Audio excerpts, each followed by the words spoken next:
Finding a therapist can feel like a massive, overwhelming task. I mean, where do you even begin? Well, in this explainer, we're going to break it all down into a simple, manageable process, and we're going to do it together. And look, this isn't just some vague, feel good idea.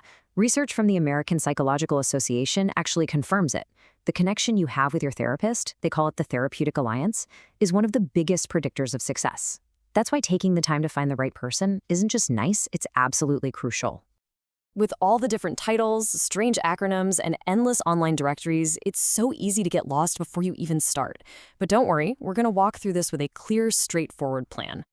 So before you open a single browser tab or start scrolling through profiles, the most important first step is actually to look inward. Seriously, getting clear on your own goals is going to make the entire search so much more focused and, frankly, a lot less stressful. So you got to ask yourself, what's bringing you here? Are you feeling kind of stuck?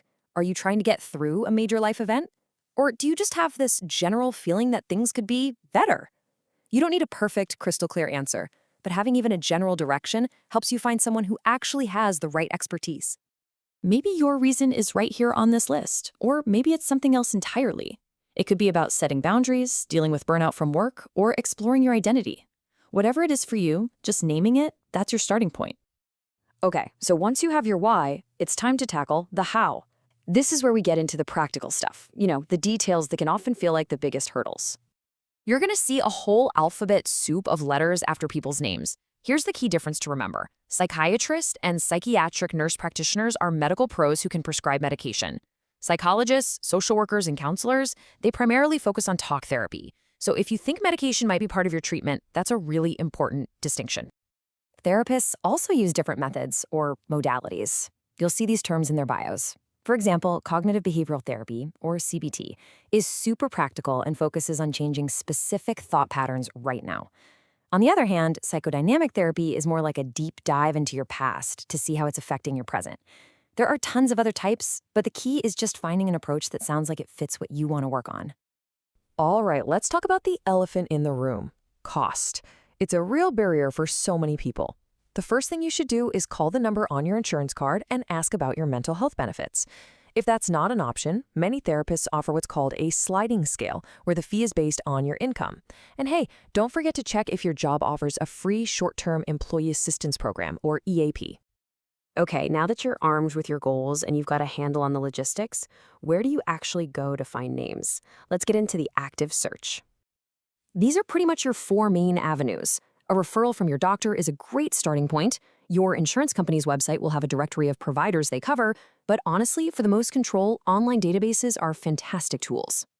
Think of these websites like search engines, but just for therapists. You can filter by location, insurance, specialty, pretty much anything. And sites like Therapy for Black Girls and Inclusive Therapists are incredible resources for finding a professional who really understands specific cultural experiences. Okay, having a list of names is a huge step, but we're not done yet. Now we get to the most personal and honestly most important part of the process, figuring out which one of these people is the right person for you. This is your opportunity to interview them completely free. It's a short call to get a feel for their personality and their approach. Think of it less like a therapy session and more like a vibe check. Do you feel comfortable just talking to them? That's what you're trying to find out. This is your first essential question. You want to know if they have real experience and expertise in the specific area you identified way back in step one. Their answer will tell you a lot about how confident and competent they are with your particular goals. This question helps you get a picture of their style. Are they super structured and give homework, or are sessions more of a free-flowing conversation? This helps you see if their approach actually lines up with what you're looking for, and it helps set clear expectations from the get-go. This is a great question because it helps you understand how you'll both know if therapy is actually working. It shows they're goal-oriented and helps get you on the same page about what success even looks like. Progress isn't always a straight line, but knowing how it's measured is key. After all the questions and all the logistics, this is what it really comes down to. Do you feel like you could be open and vulnerable with this person? Do you feel heard and respected, even on a quick phone call? If your intuition is telling you it's not a match, you have to listen to it.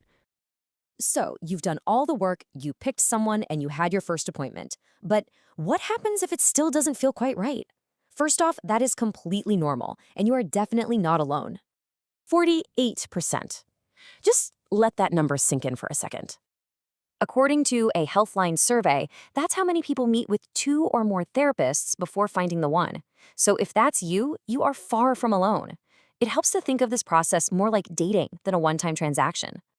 People often suggest giving it about 3 to 5 sessions to build a real connection, but here's the bottom line, the non-negotiable part. You must feel safe and respected. If you don't, it is perfectly okay to say, hey, I don't think this is the right fit, and start your search again. A good therapist will totally understand and support that decision. Finding the right therapist is a profound act of self-care. It does take effort, but the connection you build can be truly life-changing. You have the tools, you have the plan. The only question left is, are you ready to begin?